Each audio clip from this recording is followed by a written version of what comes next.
दोस्तों, भाग्य के विषय में सदियों से एक सवाल उठता आया है और आज भी यह सवाल हर किसी के मन में कहीं न कहीं होता ही है कि क्या हमारा भाग्य पहले से लिखा हुआ है या हम खुद इसे अपने कर्मों से बनाते हैं। अलग अलग विचारधाराओं और धर्मों में इस पर कई दृष्टिकोण मिलते हैं, लेकिन हम सभी के लिए यह जीवन का एक महत्वपूर्ण प्रश्न है जिसका जवाब अक्सर हम अपने अनुभवों और किए हुए कर्मों के आधार पर ही समझते हैं। तो आइए दोस्तों, आज की इस वीडियो में हम एक ज्ञानवर्धक कहानी सुनते हैं जिसके जरिए हम इस विषय पर थोड़ा और गहराई से सोचेंगे कि क्या वाकई भाग्य जन्म के साथ ही तय हो जाता है या हमारे कर्म ही हमारे जीवन का रास्ता बनाते हैं। क्या ईश्वर हर इंसान का भाग्य पहले से ही निर्धारित कर देता है या हमें अपनी राह खुद तय करनी होती है। नमस्कार दोस्तों, बोधि शिक्षा YouTube चैनल पर आपका स्वागत है। तो चलिए कहानी शुरू करते हैं। बहुत समय पहले की बात है। सोनापुर नाम के एक बड़े राज्य में कुबेर नाम का राजा रहता था। उस राजा के पास बहुत सारी धन संपत्ति थी और उसका नाम पूरे नगर में मशहूर था। राजा कुबेर की केवल एक ही संतान थी, जो थी उसकी प्यारी सी बेटी चित्रा। राजा कुबेर की बेटी अब जवान हो चुकी थी और वह चाहता था कि अपनी बेटी की शादी जल्द से जल्द करवा दे, क्योंकि राजा को यह अंदेशा हो रहा था कि अब मेरी बेटी की उम्र समय के अनुसार ढल रही है। जब भी वह अपनी बेटी से विवाह की बात करता तो उसकी बेटी यह कहकर मना कर देती कि पिताजी, मैं आपकी सेवा करना चाहती हूँ। फिर एक दिन राजा कुबेर ने अपनी बेटी को समझा बुझाकर उसकी शादी दूसरे नगर के एक बहुत ही बड़े सेठ के साथ कर दी, जिसका नाम सेठ गौतम था। बेटी चित्रा घर से विदा हो गई तो राजा कुबेर ने चैन की सांस ली। वृद्धावस्था के कारण राजा कुबेर की मृत्यु हो गई, जिससे चित्रा को बहुत दुख हुआ। एक दिन की बात है, चित्रा का पति, जो एक प्रतिष्ठित सेठ था, उसे बोला, मेरी प्यारी पत्नी, मैं अपने बिजनेस को दूर दूर के कई राज्यों तक फैलाना चाहता हूं और इसके लिए मुझे लंबे सफर पर जाना होगा। तुम चिंता मत करना, मेरे पीछे मेरा छोटा भाई सुरेश तुम्हारा पूरा ध्यान रखेगा। सेठ गौतम अपने कारोबार को बढ़ाने के लिए दूसरे राज्यों के सफर पर निकल पड़ा। उसके भाई सुरेश की नीयत बिल्कुल भी अच्छी नहीं थी। दरअसल उसकी नीयत अपनी भाभी चित्रा के प्रति ठीक नहीं थी। बड़े भाई गौतम के जाने के बाद कुछ दिन तक तो उसने अपनी भाभी का अच्छे से ध्यान रखा, लेकिन धीरे धीरे उसका व्यवहार और आचरण बदलने लगे। जब भी वह चित्रा को अकेला पाता तो कहता, अब बड़े भाई को भूल जाओ, वे अब लौटकर इस राज्य में नहीं आएंगे और अब तुम मेरी हो जाओ। चित्रा ने उसकी गंदी बातों को सुनकर उसे नौकरों से कहकर अपने देवर सुरेश का हवेली में आना बंद करवा दिया। तब सुरेश ने इस अपमान का बदला लेने के लिए एक योजना बनाई। उसने चित्रा के घर में काम करने वाली एक दाई की सहायता से चित्रा की वह अंगूठी, जो उसे शादी के दिन उसके पति सेठ गौतम ने पहनाई थी, उस अंगूठी को चोरी करवा ली। सुरेश ने वह अंगूठी एक नौकर को दी और कहा, तुम इसे लेकर राज दरबार में जाओ और कहो कि यह अंगूठी चित्रा ने तुम्हें दी है और वह तुमसे बहुत प्रेम करती है। उस समय की परंपरा के अनुसार किसी महिला द्वारा अपनी शादी की अंगूठी किसी गैर मर्द को देना एक बहुत ही बुरी बात मानी जाती थी। सुरेश के कहे अनुसार उस नौकर ने राजा के दरबार में जाकर वह अंगूठी राजा को दिखाई। इस पर राजा सहित दरबार में बैठे सभी सदस्यों ने मान लिया कि चित्रा ने अपने पति के साथ धोखा किया है। उस राज्य के कानून बहुत सख्त थे। राजा ने तुरंत सिपाहियों को भेजकर चित्रा को गिरफ्तार करने का आदेश दिया। चित्रा ने अपनी बेगुनाही के लिए राजा से बहुत प्रार्थना की, पर किसी ने उसकी बात नहीं मानी। उसे उसी समय उस राज्य से निकाल देने का दंड दे दिया गया। राजा के सिपाही चित्रा को पकड़कर किसी दूसरे राज्य के बाहर एक घने जंगल में छोड़ आए। अंधेरा काफी हो चुका था। चित्रा पूरे दिन भूखी प्यासी तड़प रही थी। वह जंगल में एक पेड़ के नीचे बैठ गई। वह बेचैनी और भूख प्यास के कारण वह बेहोश हो गई। कुछ देर बाद एक डाकू घोड़े पर सवार होकर वहां से गुजर रहा था। उसकी नजर जब अचानक उस बेहोश चित्रा पर पड़ी तो उसने चित्रा को उठाकर अपने घोड़े पर बिठा लिया और घोड़े को दौड़ाते हुए वह उसे अपने अड्डे पर ले आया। जब चित्रा को होश आया तो उसने डाकू से पूछा, मैं कहां पर हूं और आप कौन हैं? डाकू ने कहा, सुनो लड़की, तुम अब बिल्कुल मत डरो, तुम यहां पर सुरक्षित हो। उस घर में डाकू के अलावा उसकी पत्नी और एक 5 साल का बेटा भी था। डाकू का एक नौकर भी था जो घर के सारे कामकाज और देखभाल किया करता था। डाकू की पत्नी ने पूछा, यह लड़की कौन है? डाकू ने जवाब दिया, यह बेचारी किस्मत की मारी और बेसहारा है। यह पास के जंगल में बेहोश पड़ी थी। मुझे इसे देखकर दया आ गई, इसलिए मैंने इसे यहाँ ले आया। चित्रा अब डाकू के घर पर रहने लगी और डाकू के परिवार से काफी घुल मिल गई। इसी दौरान डाकू का नौकर एक दिन चित्रा को अकेला पाकर कहने लगा, तुम डाकू के खजाने से कुछ सोने, चांदी, हीरे, जवाहरात चुरा कर मुझे दे दो। इसमें तुम्हारा भी फायदा होगा और मेरा भी। लेकिन चित्रा ने इससे साफ इनकार कर दिया। गुस्से में आकर नौकर बोला, ऐ लड़की, मेरी बात न मानने की सजा तुम्हें जरूर मिलेगी। ये डाकू जो तुम्हें आज अपनी बहन मानता है, देखना एक दिन तुम्हारी जान का दुश्मन बन जाएगा। अब उस नौकर ने चित्रा से बदला लेने की योजना बना ली। एक रात जब डाकू घर पर नहीं था तो नौकर ने मौका पाकर डाकू के सोए हुए बेटे की चाकू से हत्या कर दी और खून से सना हुआ चाकू चुपचाप चित्रा के तकिए के नीचे रखकर चला गया। सुबह जब डाकू घर वापस आया तो उसने अपने बेटे को मरा हुआ पाया। यह देखकर डाकू की आंखें खुली की खुली रह गईं, मानो उसका कलेजा ही फट गया। उसकी पत्नी जोर जोर से चिल्लाने लगी। तभी वह नौकर भागता हुआ आया और कहने लगा, मालिक, आपके बेटे की ऐसी हालत किसने की? किस दुष्ट ने इस मासूम को मौत के घाट उतार दिया? अगर मुझे इसका पता चल जाए तो मैं उस हत्यारे को जिंदा नहीं छोड़ूंगा। नौकर ने जमीन पर पड़े खून के छींट को देखकर कहा, देखिए मालिक, ये खून के छींटे किस तरफ जा रहे हैं। फिर वह खून की छींटे का पीछा करते हुए डाकू को चित्रा के कमरे में ले आया। नौकर चिल्लाकर कहने लगा, मालिक, इस दुष्ट लड़की ने आपके बेटे की हत्या की है।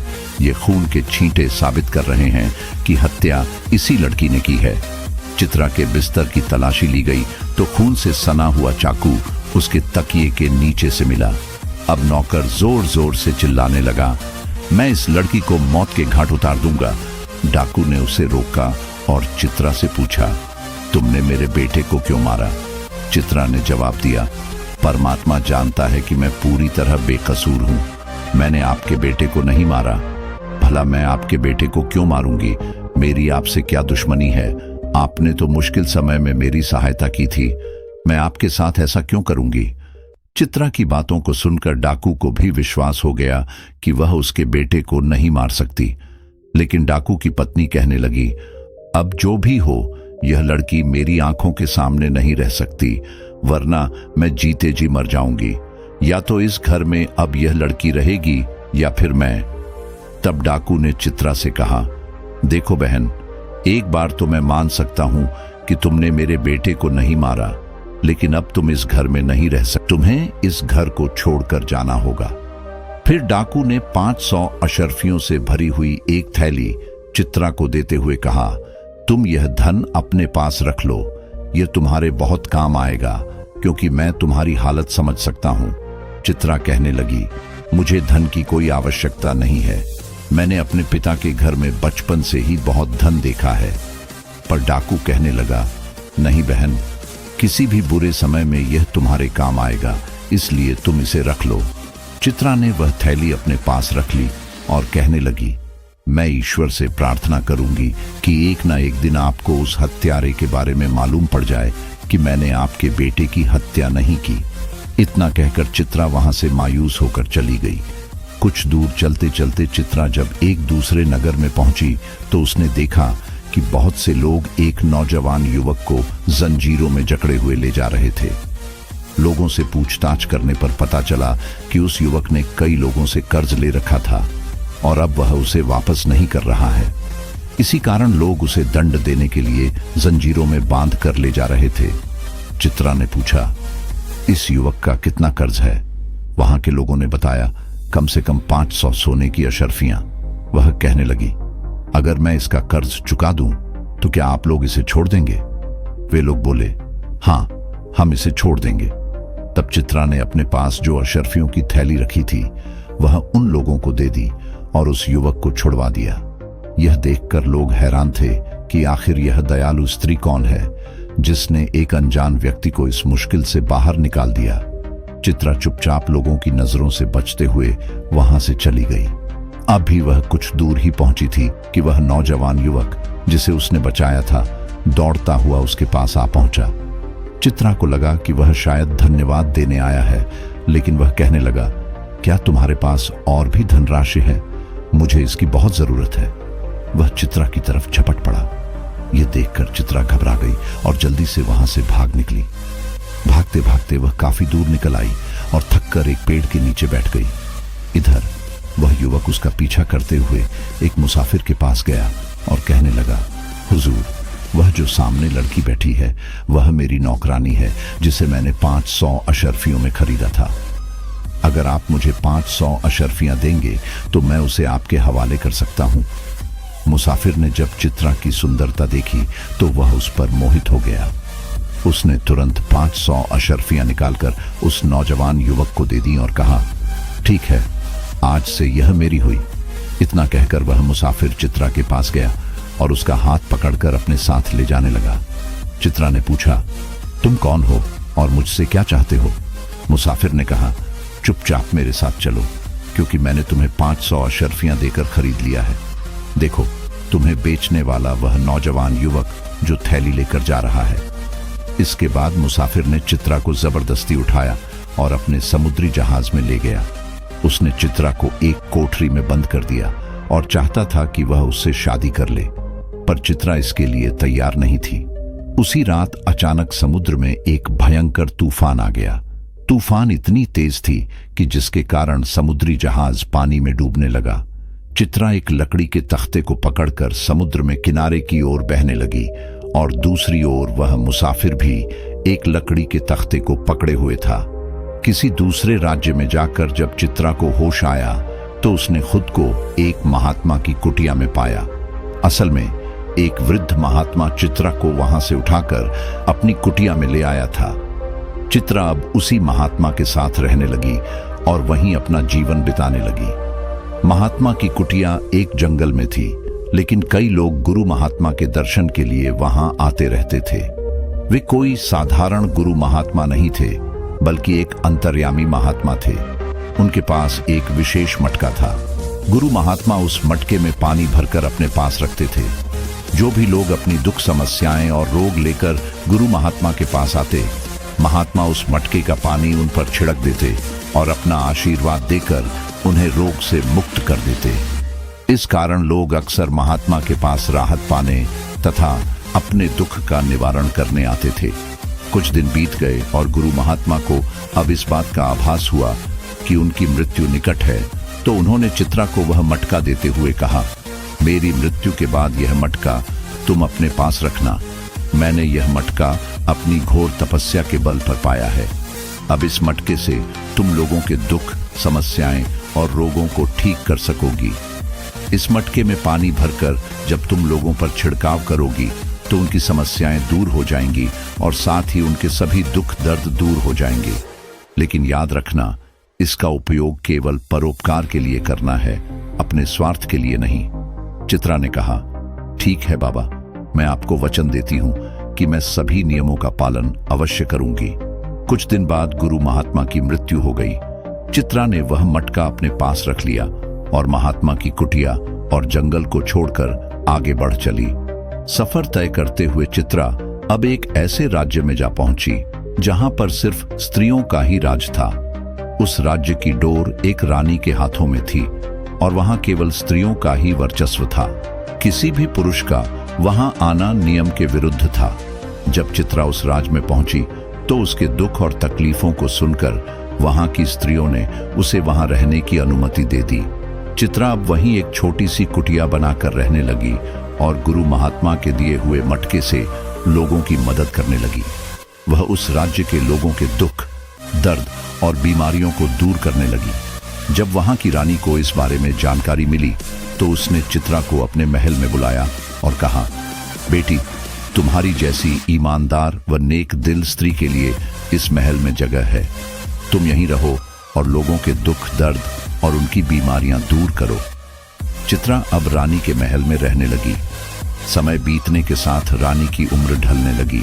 उसने चित्रा को अपना उत्तराधिकारी घोषित कर दिया और पूरे दरबार में घोषणा की कि अपनी मृत्यु के बाद चित्रा ही इस राज्य की नई रानी बनेगी। कुछ समय बाद रानी का निधन हो गया और प्रजा की सहमति से चित्रा को राज्य की रानी बना दिया गया। अब चित्रा की ख्याति दूसरे राज्यों तक भी पहुंचने लगी कि वह लोगों के दुख, दर्द और बीमारियों को दूर कर सकती है।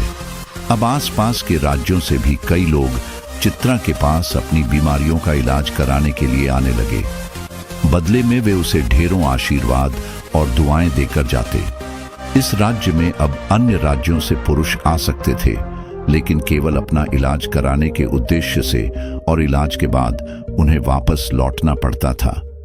एक दिन चित्रा को खबर मिली कि राज्य की एक सराय में 6 मुसाफिर आकर ठहरे हुए हैं।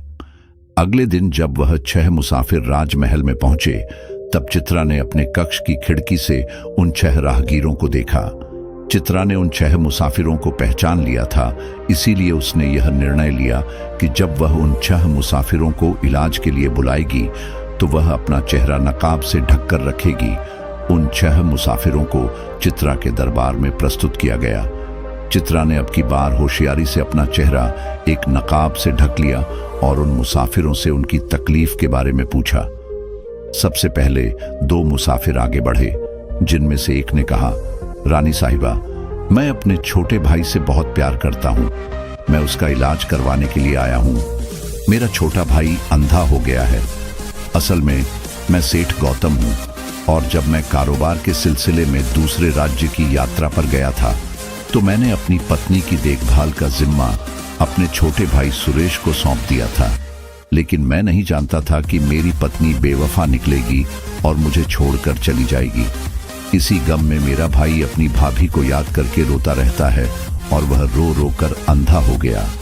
चित्रा ने सेठ गौतम की बात सुनकर समझ गई कि यह आदमी कोई और नहीं बल्कि मेरा पति है और यह अंधा युवक वही सुरेश है। चित्रा ने पूछा, सेठ जी, क्या तुम्हें इस बात का पूरा विश्वास है कि तुम्हारी पत्नी ने तुम्हारे साथ कोई धोखा किया है? सेठ गौतम ने रानी की बात सुनकर उत्तर दिया, महारानी जी, मेरा मन तो नहीं मानता कि मेरी पत्नी धोखा दे सकती है, पर मैं अपने भाई की बात को कैसे झुठला सकता हूं? चित्रा ने कहा, ठीक है, मैं कल तुम्हारे भाई का इलाज जरूर करूंगी। इसके बाद 2 और मुसाफिर चित्रलेखा के सामने पेश हुए। उनमें से एक ने कहा, रानी साहिबा, मैं आपके पास अपने इस नौकर का इलाज करवाने के लिए आया हूं। मैंने इसे अपने बच्चों की तरह पाला पोसा है। चित्रा ने पहचाना कि यह वही डाकू है और उसके साथ जो रोगी है वह वही नौकर है जिसने उस पर उसके बेटे की हत्या का झूठा इल्जाम लगवाया था। चित्रा ने कहा, ठीक है, तुम्हारा इलाज भी कल किया जाएगा। अब एक अन्य मुसाफिर ने कहा, महारानी जी, मुझे कोढ़ का रोग हो गया है। कृपया ईश्वर से प्रार्थना करें कि मैं ठीक हो जाऊं। मैंने अपने कर्मों पर बहुत विचार किया और मुझे याद आया कि मैंने एक पाप किया था। एक सुंदर स्त्री जिसे मैंने जबरदस्ती खरीदा था, उसके साथ मैंने बहुत बुरा व्यवहार किया था। लगता है कि इसी पाप की सजा ईश्वर ने मुझे दी है। तब वहां उपस्थित अंतिम मुसाफिर ने कहा, रानी साहिबा, एक नेक दिल और शरीफ स्त्री को जिसने मेरी जान बचाई, उसे नौकरानी बताकर मैंने ही तुम्हें बेचा था। मेरा अपराध तो तुमसे भी कई गुना बड़ा है। शायद इसी पाप की सजा है कि मेरे दोनों हाथ अब अपाहिज हो चुके हैं। चित्रा समझ गई कि यह वही बदमाश है जिसने लोगों से कर्ज लिया था और भागने की कोशिश कर रहा था, जिसकी जान मैंने बचाई थी, और उसके साथ खड़ा वह वही मुसाफिर है जिसके जहाज पर वह बंधक बनी थी। मुसाफिरों की सारी बातें सुनने के बाद चित्रा ने कहा, आज तुम सभी लोग वापस जाओ और आराम करो। कल इसी समय राजमहल में पुनः वापस आना। चित्रा ने देखा कि 2 मुसाफिरों ने अपनी गुनाह कबूल कर ली, लेकिन अगर यह अंधा और कोढ़ी अपनी अपनी सच्चाई बता दें तो मैं इन्हें भी रोग मुक्त कर दूंगी। लेकिन अगर यह दोनों झूठ बोलते हैं तो उन्हें सजा दी जाएगी। दरअसल मैं तुम सभी को अच्छे से पहचानती हूं। जिन लोगों ने सब कुछ सच सच बता दिया है, उनके लिए मैं आज ही ईश्वर से इसके बाद सभी मुसाफिर अपने राज्य में लौट गए। जिन्होंने सच बोला था वे तो प्रसन्न थे और उन्हें पूरा विश्वास था कि वे ठीक हो जाएंगे, मगर अंधा और कोढ़ी दोनों अभी भी घमंड में थे। ऐसा महसूस कर रहे थे कि वे अंगारों पर चल रहे हैं। सच बात तो यह थी कि वे दोनों एक दुविधा में फंस गए थे कि यदि सच बताएंगे तो उनकी पोल खुल जाएगी और झूठ बोलेंगे तो रानी उन्हें सजा देगी। दूसरे दिन जब वे राजमहल में पहुंचे तो सबसे पहले अंधे ने आगे बढ़कर अपना अपराध स्वीकार करते हुए कहा, रानी साहिबा, मेरे भाई की पत्नी यानी मेरी भाभी पूरी तरह से बेगुनाह थी। वे सीता माता की तरह एकदम पवित्र स्त्री थीं, लेकिन मैंने ही साजिश करके अपनी भाभी को फंसाया था। फिर सुरेश ने सारी बात सच सच बता दी। अभी उसकी बात खत्म नहीं हुई थी कि उसका भाई आग बबूला होकर उस पर हमला करने के लिए दौड़ा और कहने लगा, रानी साहिबा, मैं तो कहता हूं कि इस अंधे को ठीक करने की बजाय इसके हाथ पैर भी कटवा दिए जाएं, ताकि यह किसी स्त्री पर गलत इल्जाम न लगा सके। इसने मुझ पर और मेरी बेगुनाह प्यारी सी पत्नी पर जो अत्याचार किए हैं, उसकी सजा इसे मिलनी ही चाहिए। इसी तरह जब डाकू के नौकर ने चित्रा की बेगुनाही की बात कही और अपनी बेईमानी की बात स्वीकार की, तो डाकू की आंखों में खून उतर आया। वह अपने नौकर की तरफ दौड़ा और कहने लगा, ऐसे दुष्ट बेईमान गद्दार का तो गला घोंट देना चाहिए। लेकिन चित्रा के आदेश पर सबको अपने गुस्से पर काबू करना पड़ा।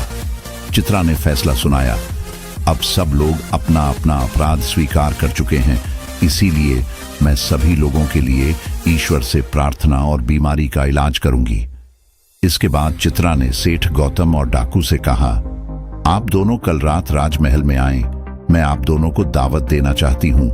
दोनों ने रानी का धन्यवाद किया और अगले दिन रात को राजमहल में दावत के लिए पहुंचे। चित्रा ने सेठ गौतम से पूछा, क्या आप चाहते हैं कि आपकी शादी हो जाए? सेठ गौतम ने उदास मन से कहा, रानी साहिबा, मैं अपनी पहली पत्नी के अलावा किसी और के बारे में सोच भी नहीं सकता। चित्रा ने गौतम की आंखों में प्रेम देखा और कहा, मैं ईश्वर से प्रार्थना करूंगी कि आपको अपनी पहले वाली पत्नी मिल जाए। इसके बाद चित्रा ने डाकू से पूछा, क्या आप चाहते हैं कि आपको एक और बेटा मिल जाए? डाकू ने कहा, रानी साहिबा, ईश्वर के आशीर्वाद से बेटा तो मेरे घर पैदा हो चुका है। मैं तो बस इतना चाहता हूं कि उस लड़की चित्रा से एक बार फिर मिल सकूं, ताकि मैं उससे अपनी गलती की माफी मांग सकूं। चित्रा ने कहा, ठीक है। गौतम और डाकू की बातों को सुनकर चित्रा ने अपना नकाब हटा दिया तो सेठ गौतम और डाकू दोनों हैरान रह गए। सेठ गौतम को उसकी पत्नी वापस मिल गई और डाकू को उसकी मोहबली बहन चित्रा। इसके बाद चित्रा ने उन दोनों मुसाफिरों की बीमारी का इलाज कर दिया। अब वह अपने पति के साथ वापस जाना चाहती थी। उसने उस राज्य की देखरेख के लिए वहां की स्त्रियों के हवाले कर दी और खुद अपने पति के साथ वापस अपने घर अपने राज्य लौट गई। जीवन में सच्चाई को स्वीकार करना और दूसरों के साथ न्याय करना कितना महत्वपूर्ण है।